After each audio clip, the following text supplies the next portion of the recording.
जो आपकी जो सलाइवा होती है वो उसमें बहुत ज़्यादा हीलिंग पावर होती है। एक सर्वे हुआ था जिसमें एक जानवर था, उसके एक इस ऐसी जगह पे चोट लगी थी जहाँ पर उसकी जो सलाइवा है वो लगा सकता था, और एक ऐसी जगह पे चोट लगी जहाँ पर वो अपनी सलाइवा नहीं लगा सकता था। तो हुआ क्या, तो थोड़े दिनों बाद जहाँ पर वो सलाइवा रेगुलरली डेली लगाता था, तो वो जगह उस जगह जहाँ पर वो नहीं लगा पाता था उसके कंपेयर में जल्दी ठीक हुई।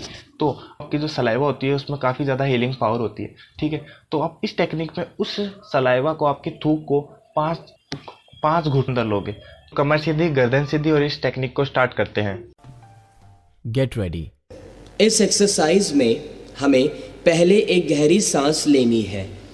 उसके बाद हाथ से नाक को बंद कर दीजिए, दाढ़ी को सीने के साथ दबाइए, और अब मुंह में जो थूक इकट्ठा होता है उसे इकट्ठा होने दीजिए, और पानी के घूंट पीते हैं वैसे उसे अंदर उतारिए।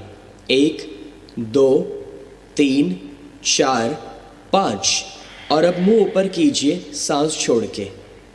एक गहरी सांस लेनी है। उसके बाद हाथ से नाक को बंद कर दीजिए, दाढ़ी को सीने के साथ दबाइए, और अब मुंह में जो थूक इकट्ठा होता है उसे इकट्ठा होने दीजिए, और पानी के घूंट पीते हैं वैसे उसे अंदर उतारिए।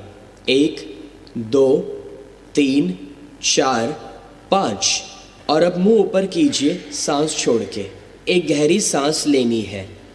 उसके बाद हाथ से नाक को बंद कर दीजिए, दाढ़ी को सीने के साथ दबाइए, और अब मुंह में जो थूक इकट्ठा होता है उसे इकट्ठा होने दीजिए, और पानी के घूंट पीते हैं वैसे उसे अंदर उतारिए। 1 2 3 4 5, और अब मुंह ऊपर कीजिए सांस छोड़ के। Don't worry, it's just a matter of practice. अगर आप इसकी रेगुलर प्रैक्टिस करोगे तो आप 5 घूंटों तक पहुंच पाओगे। अभी स्टार्टिंग में आप शायद 1 घूंट, 2 घूंट, 3 घूंट जितने ले सकते हो, कोई नहीं। जैसे जैसे आप इस टेक्निक की रेगुलर प्रैक्टिस करोगे आप 5 घूंटों तक पहुंच जाओगे। कितने लोगों को ऐसा लगा कि जिन लोगों की नाक बंद थी, ठीक है, इस टेक्निक को करने के बाद में उनकी नाक खुल गई है। जिन को भी ऐसा लगा कमेंट में लिखिए ओपन। इस टेक्निक के जो बेनिफिट है वो है कि जिनके सर्दी जुकाम या नाक से रिलेटेड कोई भी इश्यू है वो सारे ठीक हो जाएंगे। जिन लोगों के गले में टॉन्सिल्स है या गला बैठ जाता है, तो इस टेक्निक को करने से ये सारी प्रॉब्लम उनकी ठीक हो जाएगी। और इस टेक्निक से जो सबसे ज़्यादा बेनिफिट होता है वो थायराइड में होता है। और जिन लोगों के थायराइड है, तो इस टेक्निक से उनकी थायराइड में काफ़ी ज़्यादा इम्प्रूवमेंट होगा। मैं इस टेक्निक को रिकमेंड करूँगा कि जिन लोगों के थायराइड है वो इस टेक्निक को डेली रेगुलर सुबह शाम 5-5 मिनट प्रैक्टिस कीजिए, और 1 से 1.5 महीने में उनको मेजर इम्प्रूवमेंट देखने को मिलेगा। इस टेक्निक को करने से जब आप गहरी सांस लेते हो और नाक को बंद करके चिल लॉक करते हो, ठीक है, तब आपके जो चेहरे पर ब्लड सर्कुलेशन ज़्यादा हो जाता है। तो उस ब्लड सर्कुलेशन से आपके चेहरे पर कहीं भी पिंपल्स हुए या फिर कोई भी चेहरे पर दाग धब्बे होंगे तो वो सारे ठीक हो जाएंगे, ठीक है। तो ये 7 टेक्निक्स कंप्लीट होती है। अगर आपको ये वीडियो अच्छी लगी तो इस वीडियो को लाइक एंड सब्सक्राइब कीजिए। Thank you for watching.